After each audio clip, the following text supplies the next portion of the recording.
Today's topic is Zeeman effect. Okay. What is Zeeman effect? The splitting of spectrum line by a magnetical field is called Zeeman effect. And the Zeeman effect is discovered by in 1896 by Peter जीमन।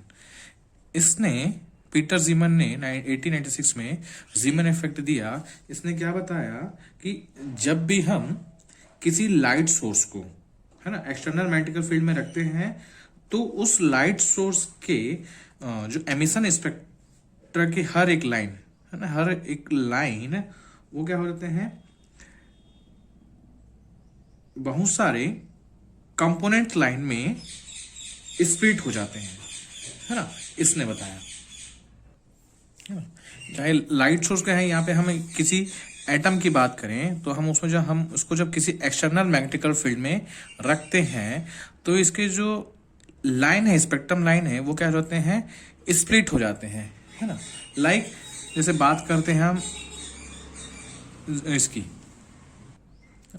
Zinc atom की बात करते हैं, है ना, तो इसकी जो line होती है वो कैसी होती है, सिंगलेट होती है। ठीक, इफ हम इस जिंक एटम को, है ना, ये इसकी स्पेक्ट्रम लाइन सिंगलेट होती है, किसी एक्सटर्नल मैग्नेटिकल फील्ड में रखते हैं तो इसकी लाइन है वो किसी तीन कंपोनेंट में, तीन स्पेक्ट्रम लाइन में कंपोनेंट में क्या हो जाती है, स्प्लिट हो जाती है। ठीक, दिस वन एंड, है ना। तो ये जो स्प्लिटिंग है ना, इस केस में क्या रहता है, जैसे इस केस में मैग्नेटिक फील्ड रहता है, वो कैसा रहता है, high. If magnetical field is high and line split into 2 और 3 कंपोनेंट में, लाइन अगर स्प्लिट हो जाते हैं तो इस टाइप के स्प्लिटिंग को बोलते हैं हम नॉर्मल जीमन इफेक्ट। ठीक, हम अब बात करते हैं हम सोडियम लाइट की।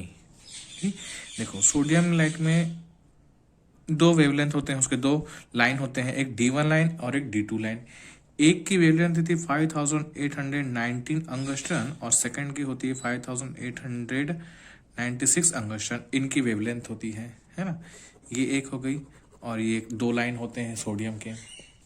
ठीक, जब हम इसको एक्सटर्नल मैग्नेटिकल फील्ड में रखते हैं तो क्या होती है, ये जो D1 जो लाइन है वो 4 स्पेक्ट्रम लाइन और कंपोनेंट लाइन में स्प्लिट हो जाती है। ठीक, और जो D2 लाइन है वो मोर than 4, that means 6 component line और स्पेक्ट्रम लाइन में क्या हो जाती है, इस कन्वर्ट हो जाती है। ठीक, और स्प्लिट हो जाती है। तो ये जो इफेक्ट है, इस इफेक्ट में जो मैग्नेटिकल फील्ड रहता है वो कैसा रहता है, वीक रहता है। ठीक, तो ये जो इफेक्ट होता है वो कहलाता है एनोमलस जीमन इफेक्ट। ठीक, तो देखो इसका एक्सपेरिमेंटल सेटअप देखते हैं कैसा होता है।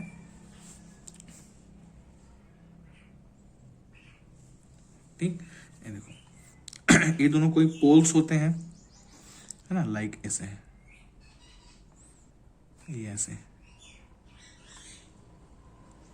ना, ये 2 पोल्स हैं।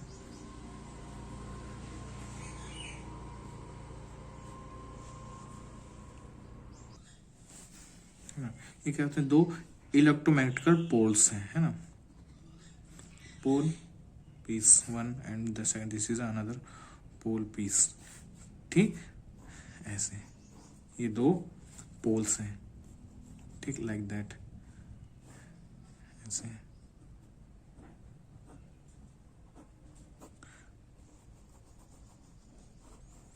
ठीक, ये दोनों पोल्स हैं, ये नेगेटिव और ये प्लस चार्ज।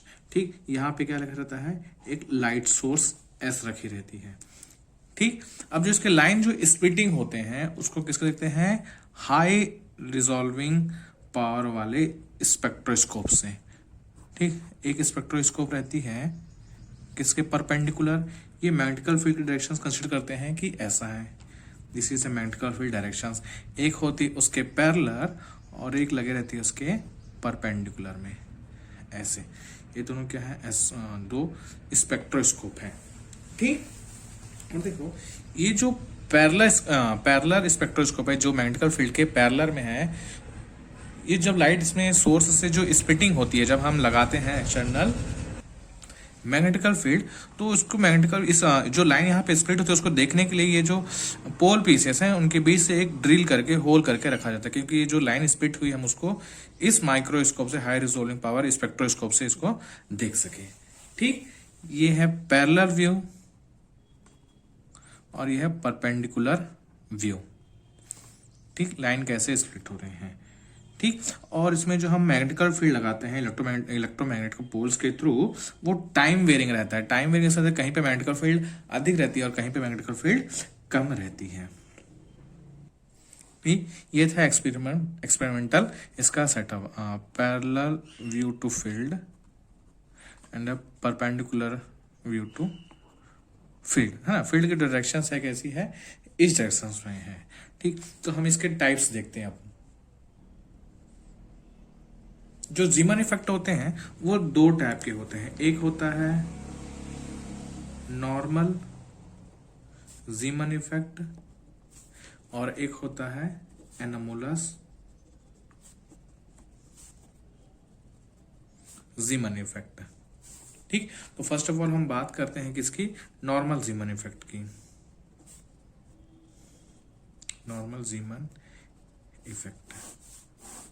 ठीक, देखो नॉर्मल जीमन इफेक्ट में ना हम इसमें ना जो एटम्स रहते हैं वो सिंगलेट स्टेट के रहते हैं। ठीक है, सिंगलेट स्टेट मतलब दैट मीन उसका स्पिन जो रहता है वो क्या रहता है, जीरो रहता है ना। कैसे स्टेट होते हैं वो, singlet state and spin is zero रहता है। तो देखिए इसमें देखो, और नॉर्मल जीमन इफेक्ट कब मिलता है, जब हम किसी एटम को हाई मैग्नेटिकल फील्ड में रखते हैं तो उसके लाइन क्या हो जाते हैं, स्प्लिट हो जाते हैं, है ना। और जो लाइन स्प्लिट होते हैं वो 2 और 3 कंपोनेंट में स्प्लिट होते हैं। ठीक, तो देखते हैं, देखें एग्जांपल लेते हैं किसके, Zn की। ठीक, जिंक सिंगलेट स्टेट रहता है। ठीक है, तो देखो ये इसकी जो लाइन रहती है ऐसे रहती है। ठीक, अब जैसे ही हम इस एटम को हाई मैग्नेटिकल फील्ड में रखते हैं तो इसकी जो लाइन है वो क्या होती है, स्प्लिट हो जाती है 2 लाइन में। ठीक, देखो ये 2 लाइन में कब स्प्लिट होती है, देखो जब हम मैग्नेटिकल फील्ड का डायरेक्शंस ऐसा है और हम देख भी रहे हैं उसके मैग्नेटिकल फील्ड के पैरेलल देख रहे हैं। ठीक, ये लगा है, कंसिडर करते हैं कि देखो यहां पे लगा है क्या, स्पेक्ट्रोस्कोप, और फील्ड हम इसमें अप्लाई किए हैं और लाइन स्प्लिट होती है। तो इस परपेंडिकुलर डायरेक्शंस मैग्नेटिकल फील्ड के परपेंडिकुलर डायरेक्शन से जब हम देखते हैं तो ये जो लाइन है, स्पेक्ट्रम लाइन है, वो 2 कंपोनेंट में स्प्लिट हुई दिखाई देती है। कंसिडर करते हैं कि इसकी जो फ्रीक्वेंसी है वो क्या है, न्यू नॉट है ना। और जो लाइट जो रहती है वो कैसे रहती है, अनपोलराइज्ड रहती है। कैसे रहती है, अनपोलराइज्ड रहती है। ठीक, अब जैसे ही ये मैग्नेटिकल फील्ड क्या है, यहाँ पे 0 है ना। अब जब हम इस मैग्नेटिकल फील्ड लगाते हैं that means not equal to 0, तो इसमें लाइन क्या हो जाती है, 2 स्पेक्ट्रम लाइन और कंपोनेंट लाइन में स्प्लिट हो जाती है, जिसमें से एक की फ्रीक्वेंसी होती है न्यू नॉट। ठीक, न्यू नॉट प्लस न्यू, एक की फ्रीक्वेंसी अधिक होती है और एक की फ्रीक्वेंसी इस लाइन की फ्रीक्वेंसी से क्या होती है, कम होती है। ठीक, और ये जो लाइन जो हमको मिलते हैं वो कैसे रहते हैं, सर्कुलर पोलराइज्ड रहते हैं। कब, हम जब हम इसको कैसे देखते हैं, parallel to the field, parallel to view to the field. ठीक, इसके लाइन, इसके जो स्पेक्ट्रम लाइन है 2 लाइन में कंप्यूटर, और ये जो लाइंस हैं जिनके फ्रीक्वेंसी, एक की फ्रीक्वेंसी अधिक है, उसको नाम देते हैं हम सिग्मा करके, इनको बोलते हैं, क्या बोलते हैं इनको, सिग्मा कंपोनेंट्स बोलते हैं। ठीक, ये किसकी बात किए थे, जब हम मैग्नेटिकल फील्ड अप्लाई किए और उसको पैरेलल टू द फील्ड देखे। तो अब इसी की बात करते हैं हम, जब हम इस जिंक को कहां से देखें, परपेंडिकुलर टू द फील्ड। जब हम इसको परपेंडिकुलर टू द फील्ड देखते हैं, लाइक यहां से, है ना। यहां से जब हम इसको देखते हैं इस स्पेक्ट्रोस्कोपी के थ्रू, तो ये लाइन है 3 कंपोनेंट में स्प्लिट हुई दिखाई देती है हमको, ठीक। 3 कंपोनेंट में स्प्लिट हुई जगह, जिसकी इसकी फ्रीक्वेंसी न्यू नॉट है, तो इसकी frequency d nu nought plus d nu, इसकी nu nought minus d nu, इतनी फ्रीक्वेंसी होती है। और इसकी जो सीधे में जो दिखाई देती है उसकी जो फ्रीक्वेंसी करती है कांस्टेंट रहती है, ठीक। इस केस में तो ये जो कंपोनेंट है जिनकी फ्रीक्वेंसी चेंज हुई है उनको नाम देते हैं सिग्मा, और जिसकी फ्रीक्वेंसी चेंज नहीं हुई है उसको नाम देते हैं पाई, ठीक।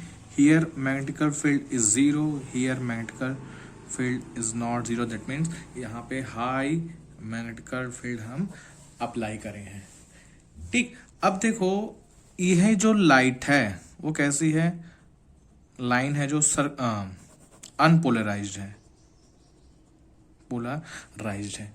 तो जब हम इसको perpendicular to the field splitting हुई लाइट को या इन कंपोनेंट को देखते हैं तो वो कैसे दिखाई देते हैं, लीनियर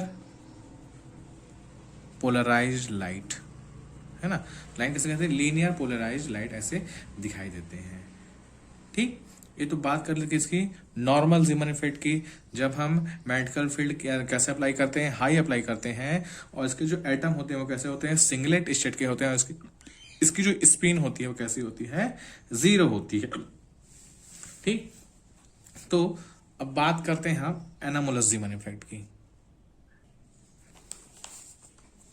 क्या है एनामोलस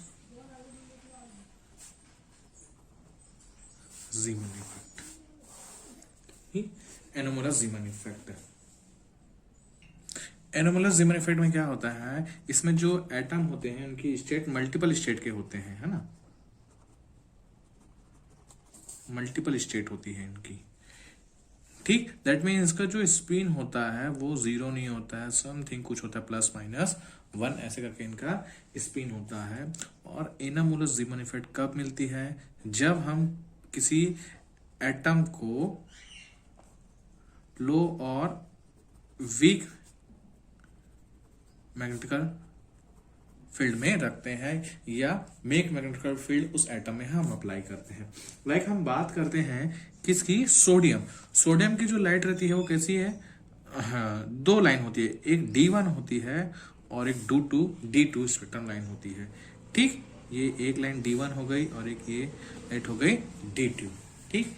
एक की जो फ्रीक्वेंसी है 5890 एंगस्ट्रॉन की होती है और अदर की जो फ्रीक्वेंसी है 5896 एंगस्ट्रॉन की होती है। ये 2 लाइन इसके सोडियम की 2 लाइंस होती हैं, ठीक। अब देखो जब हम इसमें मैग्नेटिकल फील्ड अप्लाई नहीं करते हैं, that mean magnetical field is 0, तो इसके जो लाइन है स्प्लिट नहीं होते हैं। अब जैसे हम इसमें मैग्नेटिकल फील्ड अप्लाई करते हैं तो जो D1 जो लाइन है जिसकी वेवलेंथ कम है ना, वो लाइन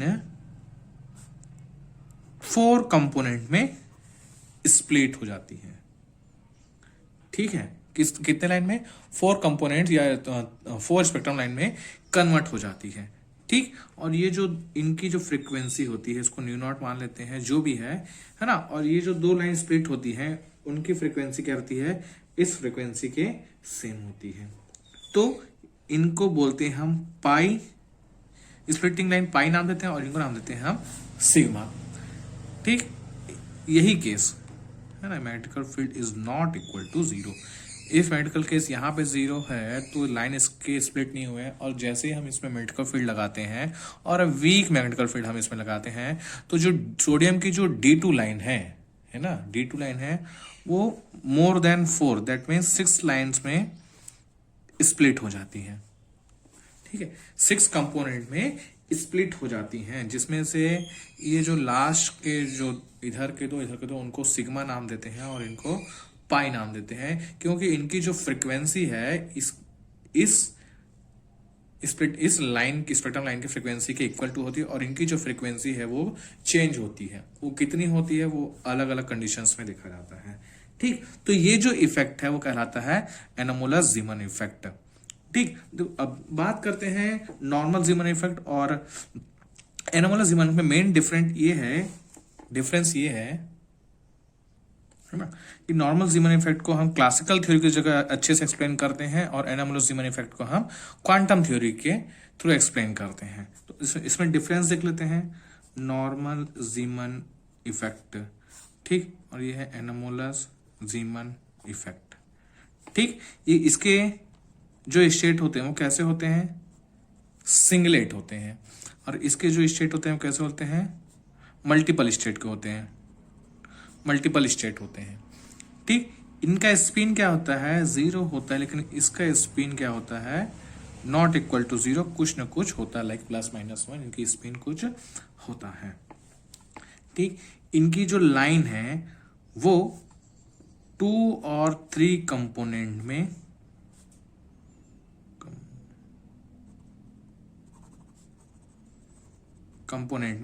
स्प्लिट होती है। ठीक, इनकी जो लाइंस हैं, जब हम इसमें मैग्नेटिक फील्ड अप्लाई करते हैं, इनकी जो लाइंस हैं वो कैसे 4 और मोर लाइन में स्प्लिट होती हैं। ठीक, इसमें हम हाई मैग्नेटिकल फील्ड अप्लाई करते हैं। ठीक, और एनोमोलस जीमन इफेक्ट में हम लो मैग्नेटिकल फील्ड अप्लाई करते हैं। ठीक, ये मेन इनमें डिफरेंस है। ठीक, जैसे इसको हम क्लासिकल थ्योरी की जगह क्लासिकल थ्योरी से हम इसको इजीली डिफाइन कर सकते हैं, और इसको हम क्वांटम थ्योरी के थ्रू इजीली इसको डिफाइन किया जाता है। ये दो मेन डिफरेंस रहता है कि एनोमोलस जीमन इफेक्ट और जीमन इफेक्ट, नॉर्मल जीमन इफेक्ट और एनोमोलस जीमन इफेक्ट में क्या डिफरेंस है। दिस इज अ डिफरेंस हो गया। ठीक, तो जीमन इफेक्ट की बात करें तो क्या होता है, जब हम किसी एटम और अ लाइट सोर्स को किसी मैग्नेटिकल फील्ड में रखते हैं, चाहे हाई मैग्नेटिकल फील्ड हो और लो मैग्नेटिकल फील्ड हो, तो उसकी जो लाइंस है वो क्या हो जाती है, स्प्लिट हो जाती है, मोर देन 2 और 3, तो वो हो गया normal Zeeman effect. More than 4 और मोर देन 4, तो वो हो गया anomalous Zeeman effect. Is discovered by in 1896, है ना, इतने में उसको डिस्कवर किसने, पीटर जीमन ने इसको डिस्कवर किया था। ठीक, थैंक यू।